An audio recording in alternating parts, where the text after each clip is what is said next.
At 3 in the afternoon, I was on the floor of my own living room, 38 weeks pregnant with twins, completely alone with my water broken and my phone just out of reach because my husband had locked the front door behind him and gone to the mall. Not to get help. Not to call anyone. To carry his mother's shopping bags. And when he came home 4 hours later, arms full of boutique packaging and his mother's laughter still on his lips, he walked through that door and found something that made every single bag drop from his hands and hit the floor in slow motion. His face went the color of chalk. His mother stopped mid-sentence. And my father-in-law, the man who had told me hours earlier that labor wasn't that serious, stood frozen in the doorway and could not make himself step inside. What they found that afternoon did not just end a shopping trip. It ended a marriage, a family arrangement that had quietly been suffocating me for 3 years, and every single story Corvin had been telling himself about the kind of husband he was. But I need to take you back to the beginning because what happened on that floor was not an accident, and it was not just about one terrible afternoon. It was the final page of a story that had been writing itself slowly, line by line, since the week after my honeymoon. And I want you to understand every single word of it before we get to the part where I stopped being the woman who waited and became the woman who made sure they spent the rest of their lives living with what they chose. My name is Brexley.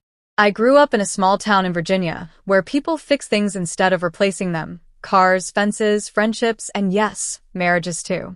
My mother canned tomatoes every August and kept a running grocery list on the refrigerator in her neat, looping handwriting. My father coached Little League on weekends and never once raised his voice inside the house. I was not raised in perfection, but I was raised in steadiness, and for a long time, I mistook steadiness for something everyone had access to. I assumed it was the default.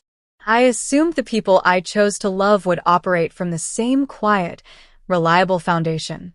That assumption cost me 3 years.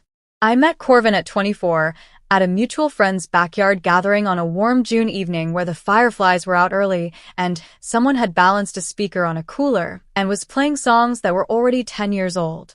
He was tall and quietly funny, and he had this way of listening that made you feel like the room had narrowed down to just the two of you. He remembered the small things, the name of the book I mentioned once in passing, the way I took my coffee, the fact that I hated cilantro even though everyone else seemed fine with it. He showed up to things on time. He called when he said he would. I thought I was watching a man's character. I was actually watching his audition. We dated for 2 years, and in those 2 years, I never once saw the version of Corvin that I would eventually live with. What I saw was careful, considered, and warm in the specific way that people are warm when they are working to be chosen. I was not naive. I had been in relationships that ended poorly, and I knew how to read certain kinds of dishonesty. But the performance Corvin gave was not dishonest in any obvious way. It was simply incomplete. And I did not know that until the parts he had left out started showing up one by one. We married on a Saturday in October when the leaves were turning, and the light was the particular shade of gold that makes everything look like it was always going to work out. The ceremony was small, just family and close friends, and the vows were the traditional kind, the ones with words like cherish and honor in them. I said those words like I meant them because I did. I believed he did too. The first crack appeared 7 days after we came home from our honeymoon. I was in the shower on a Sunday morning when Velma let herself into our house with the key Corvin had given her, without telling me he had given her a key, and rearranged my kitchen. Not reorganized with my input. Not tidied up as a favor. Rearranged. Completely. The mugs were in a different cabinet.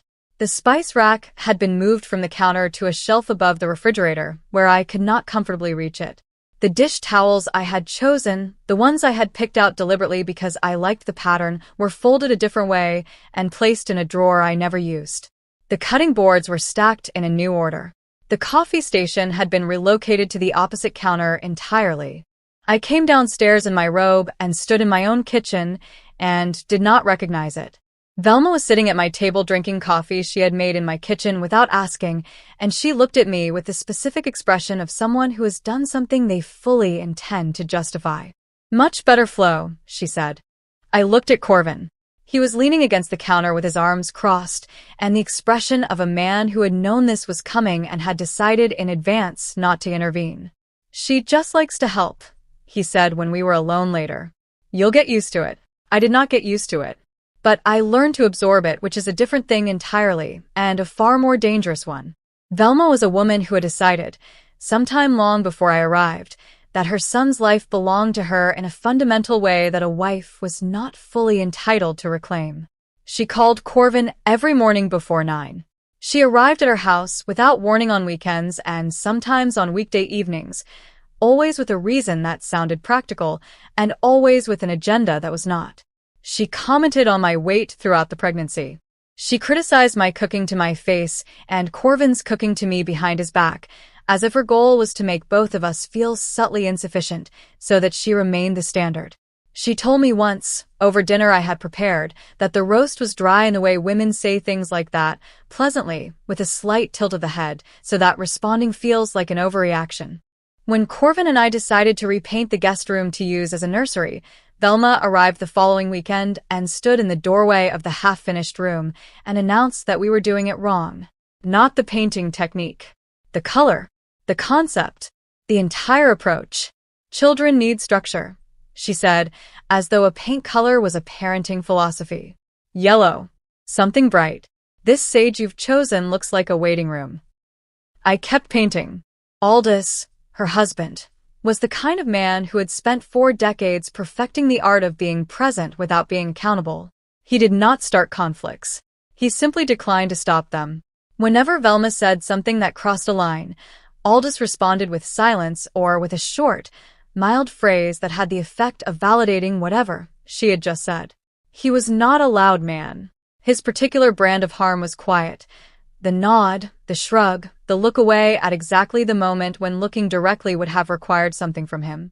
Charlotte, Corvin's younger sister, had grown up in Velma's orbit and had absorbed the behavior so thoroughly that she no longer seemed aware it was a behavior.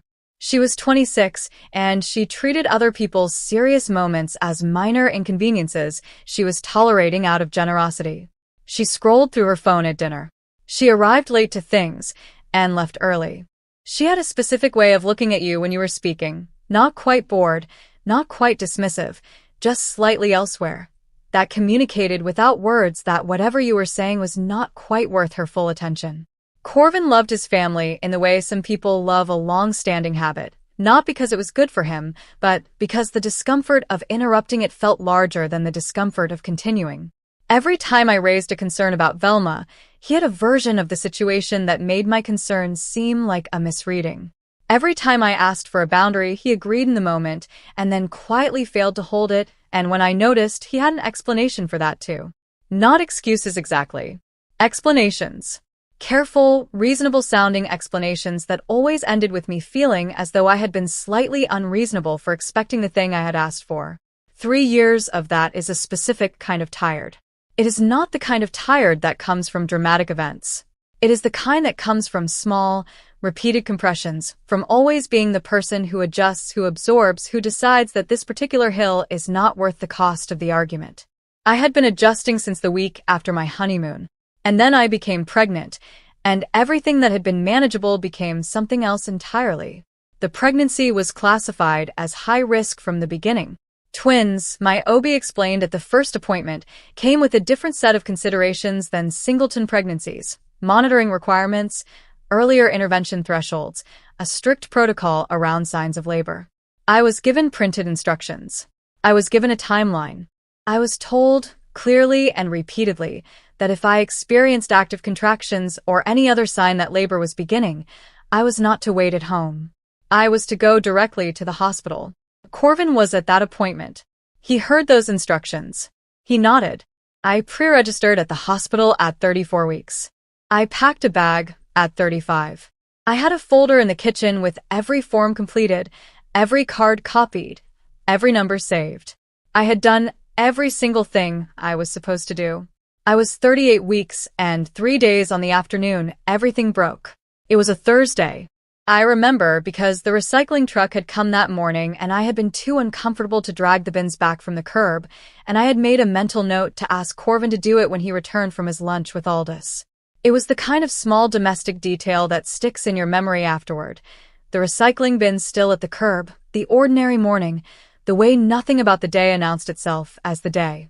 The house was quiet.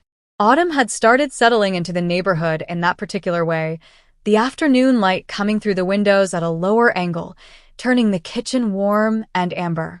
I was on the couch with my feet up, the hospital packet on the coffee table, the packed bag waiting by the stairs. I had been drinking water I did not want because my body had stopped registering hunger properly 2 days earlier. At 2:17 p.m., the contractions that had been vague and irregular all morning changed.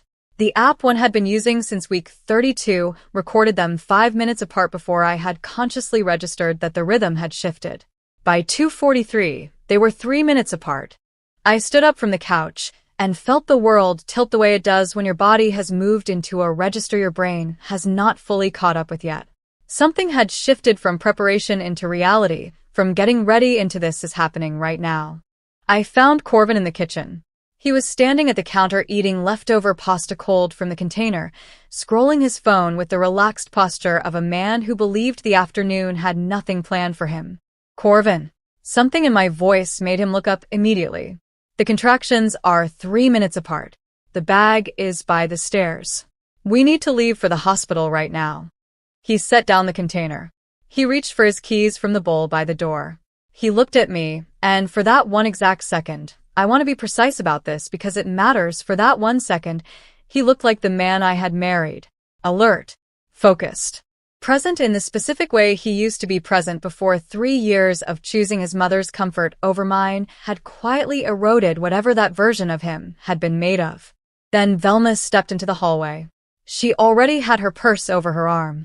Charla was directly behind her, phone in hand, expression set to her default mild absence. They had been in the guest room, the room that had been my nursery planning space before Velma had begun treating it as her personal accommodation, and neither of them had announced they were there. "Where are you going?" Velma asked, looking at Corvin's keys with a proprietary expression she reserved for anything in our house she had not personally authorized. "Brexley's in labor," Corvin started. "Perfect timing then," Velma said, cutting across him with the ease of a woman who had been interrupting people for so long she no longer noticed she was doing it. "Drop us at Hargrove Mall on the way. The leather sale ends at 5, and I've been waiting 3 weeks for that bag." The room did something strange in that moment. It went very still, the way rooms do when something has just been said that is too far outside normal parameters to immediately process. "Velma." I kept my voice even. "I am in active labor. These are high-risk twins. My OB has been very clear that I cannot wait. I need to go to the hospital immediately." She looked at me with the patient expression of someone explaining something obvious to someone slow. "First labors take hours. You have plenty of time." "Stop catastrophizing. These are not my first pregnancies," I said.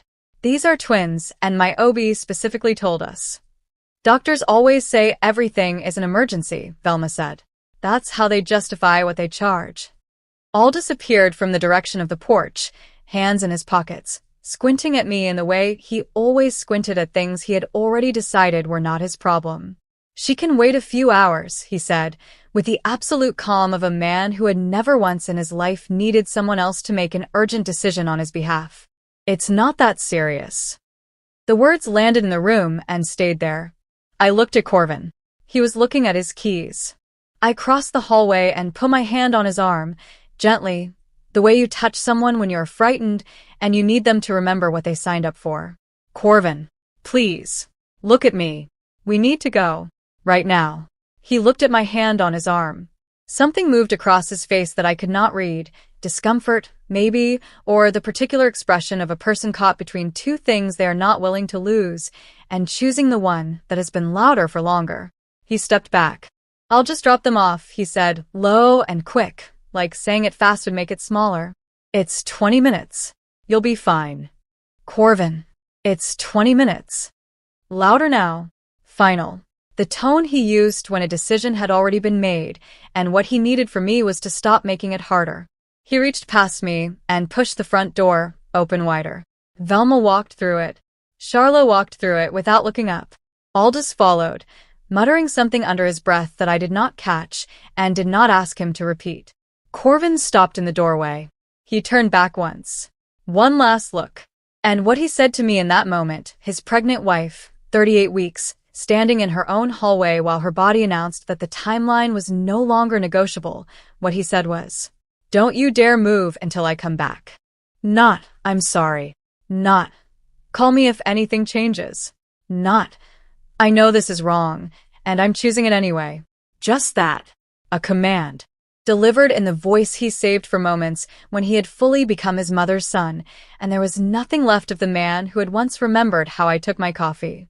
The door closed behind him. The deadbolt turned. That sound, that small, clean, final click, is the sound I think about when people ask me when the marriage ended. Not in the lawyer's office. Not in the courtroom. Right there.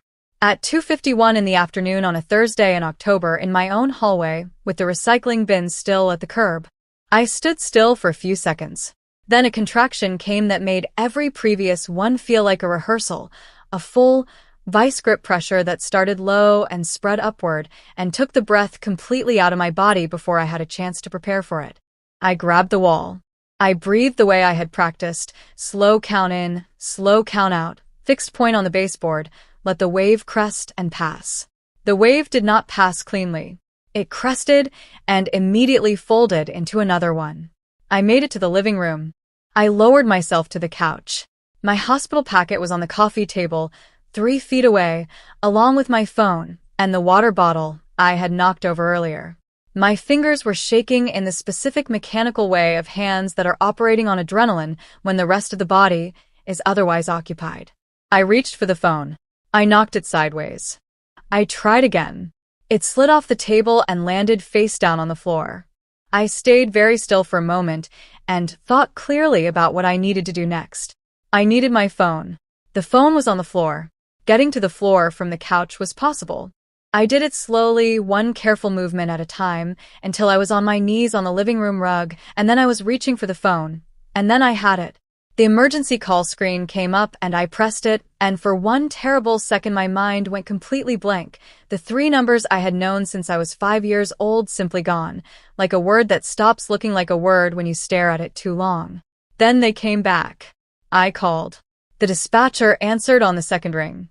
Her voice was level and practiced in the way of someone who is trained to be calm precisely because the person calling is not able to be. I told her my address. I told her I was 38 weeks pregnant with twins, classified high risk, that my water had broken, that contractions were continuous, and that I was alone in the house and could not safely move to the front door. She stayed on the line. She told me not to attempt to stand, to stay on the floor if that was where I was most stable, and that paramedics were already on their way. She talked to me through each contraction, not with false brightness, just with steadiness, a voice on the other end of the phone that kept the room from going entirely silent. I lay on the living room rug with the phone on my chest, and I focused on the 2 heartbeats I had been listening to for 8 months, 2 steady, separate rhythms that had never once been impressed by anything happening outside them. I thought about the morning I had first heard them, at 12 weeks, the small galloping sounds that the OB had pointed to on the screen.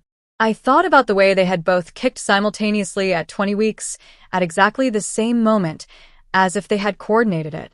I thought, we have come this far. We are going to be fine. The paramedics arrived 11 minutes after my call. The door was unlocked from outside.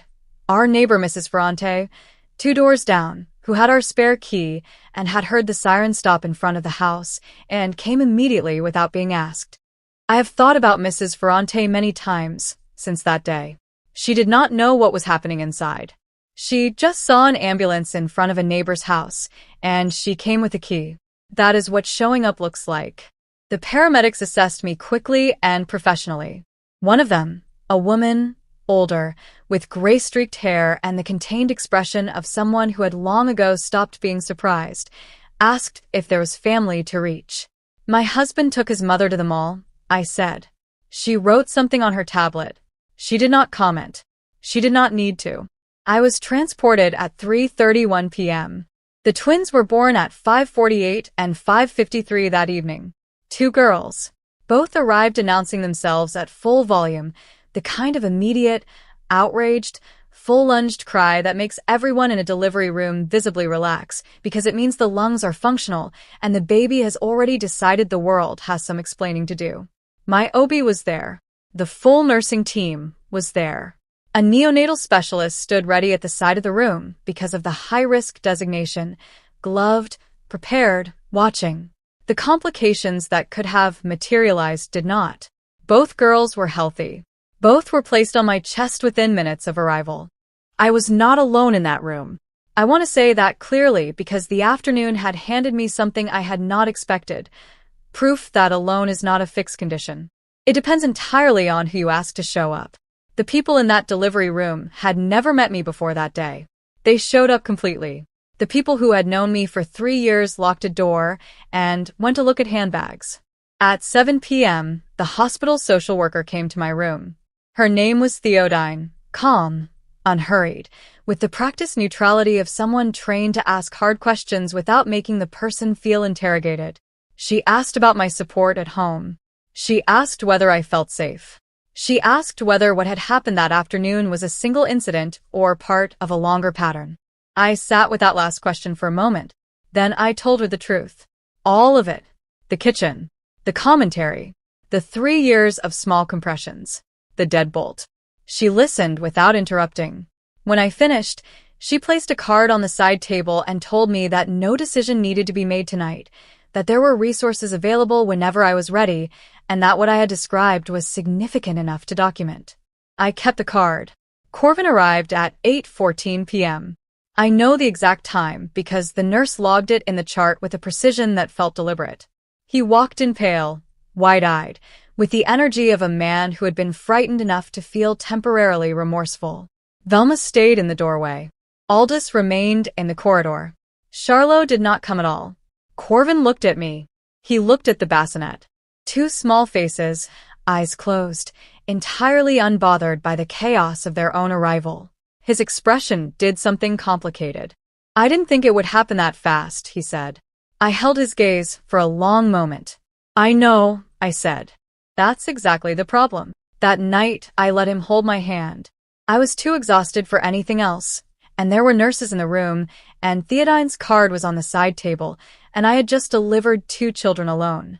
I was not ready to be sharp, but I had already begun, somewhere behind my exhaustion, to think with a clarity I had not had in 3 years. The first week home was surface-level calm. Corvin overcorrected the way people do when they understand they have made a serious error and are hoping that visible effort now can quietly rewrite what happened then. He woke for the 2 a.m. feedings without being asked. He handled grocery runs. He maintained careful distance from Velma in a way that would have been meaningful 2 years earlier. It was too late to be meaningful now. I was not angry in an explosive way. I had moved past that into something colder and more organized. I was clear. I knew exactly what I was doing and why. On day 4, while both babies slept in the afternoon and the house was quiet, I made a phone call from the nursery with the door closed. A family attorney. 45 minutes. I asked questions, and I listened to the answers, and I took notes in the small spiral notebook I had used to track my prenatal appointments. When I finished, I placed the notebook in the kitchen drawer next to the pre-registration folder, and I sat for a moment in the rocking chair in the half-light of the nursery, and I felt something settle. Over the following days, I formally requested my complete hospital admission records, the dispatch log, the paramedic report, the attending physician's timeline, the delivery notes. Every document was time-stamped with institutional precision. The gap between my emergency call and my husband's arrival at the hospital was recorded in black and white. Medical records do not soften things. They do not explain or interpret. They simply state what happened and when, and in this case, what happened, and when told a story that could not be revised by anyone. I also put together a written account of the previous 3 years, documented carefully, without embellishment, with dates wherever I could confirm them. The kitchen rearrangement. The ongoing commentary on my medical care. The dismissal of my OB's explicit instructions. The specific events of the afternoon, including direct statements I could recall verbatim. I was not constructing something dramatic. I was recording what was already true. 3 weeks after we came home, On a Wednesday evening after the babies were down, I sat across from Corvin at the kitchen table and told him I was filing for legal separation. The attorney had already been retained. The paperwork was underway. He stared at me. Brexley, I know what I did was. I need you to listen, I said. Not explain. Just listen. He closed his mouth. I called emergency services from our living room floor because you locked the door on your way out, I said. I delivered our daughters without you in the room because you were at Hargrove Mall. The hospital record reflects that. The dispatch log reflects that. The paramedic report reflects that. None of those documents can be adjusted. I don't need an apology. I need you to understand that I am not the woman who remains in a marriage after that, and nothing you say in this kitchen changes what those records say. He had explanations. Several of them. He had a version of the afternoon that was more complicated than I was representing. He had a version of his relationship with his mother that involved pressures I had never fully appreciated. He had, for each of the 3 years I described, a counter-narrative that repositioned every incident as something other than what it was. You are an adult, I said when he finished. You made a series of choices. This is the consequence. The separation was filed the following month. The attorney incorporated everything, the medical documentation, the written account of the behavioral pattern, the timeline of the afternoon as verified by institutional records. What had previously been a private domestic situation became part of a formal legal filing, which meant that Velma's interference, Aldis's dismissal, Charlot's indifference, and the specific choices Corvin had made on that Thursday afternoon in October were no longer things that could be managed over family dinners or explained away in private conversations. They were on record, permanently, in a format that the legal system does not allow anyone to quietly revise. Velma called twice after the filing. I did not pick up. She left voicemails. I forwarded them to my attorney, who documented their content and added them to the file. Aldis said nothing, which surprised no one. Charlot sent a text that I screenshotted and forwarded as well. The legal process was not fast, and it was not easy. It took months, and it required a steadiness that I did not always feel naturally. There were nights when the exhaustion of 2 newborns and an ongoing legal proceeding and the grief of a marriage ending sat on my chest like physical weight. I will not describe any of that as simple because it was not. But I had 2 daughters sleeping in a coral-painted nursery down the hall. I had looked at their faces the night they were born. Their complete newness, their absolute indifference to everything that had surrounded their arrival, and I had made a decision about the woman they were going to grow up watching their mother be. That decision held on the nights when nothing else did. The settlement was finalized 7 months after the twins came home. I kept the house. I kept primary custody. Corvin received structured visitation on a fixed schedule with clearly defined terms that left no room for the casual renegotiation Velma had always treated as her inheritance. The terms were binding. They were specific. They were the opposite of every vague, deniable boundary I had tried and failed to hold for 3 years. The house became something different. I repainted the nursery, not the sage that had looked like a waiting room, not the yellow Velma had prescribed, a deep, warm coral that caught the morning light and held it. Both girls reached toward the walls from their cribs like the color was something worth touching, and I took that as the kind of sign that explains itself. My parents came back and stayed close. My friend flew in from Oregon and spent 2 weeks sleeping on the couch and waking for 3 a.m. feedings without being asked. The neighbor 2 doors down, Mrs. Ferrante, became one of the most reliable people in our lives, and she still has a spare key. Things rebuilt. Not back to the before. The before was the version of my life that required me to constantly adjust my reality to match someone else's comfort. Forward. Into something that required less management and return something genuine. People ask me, now that enough time has passed for the story to be a story rather than an open wound, whether I regret the marriage. I think about it honestly every time because it deserves that. What I regret is the pattern. The 3 years of absorbing things I should have named directly. The small repeated adjustments I had categorized as compromise when they were really just accommodation of someone else's ease at the cost of my own. I had been doing that since the week after my honeymoon, in a kitchen I no longer recognized, while Velma sat at my table and called it better flow. What I do not regret for a single moment is what I did with the afternoon they left me on that floor. I did not wait. I did not make myself smaller to survive it. I got my phone off the floor, I made the call, and then I told the truth to the dispatcher, to the paramedics, to the doctor, to the social worker, to the attorney, and eventually to a legal record that no one involved will ever be able to revise or walk back or quietly explain away at a family gathering. Every institution that came into contact with that story documented it accurately. And Corvin and Velma and Aldous and Charlot and the leather handbag and the 5 o'clock sale, they're in that record too. Permanently. Officially. In a format that exists regardless of whatever version of events they choose to tell themselves. The girls are growing up in a house where their mother did not stay on the floor and wait for someone who is never coming back. They will not grow up believing that is what love looks like. That is the part one would choose again, without hesitation. That is the part that matters.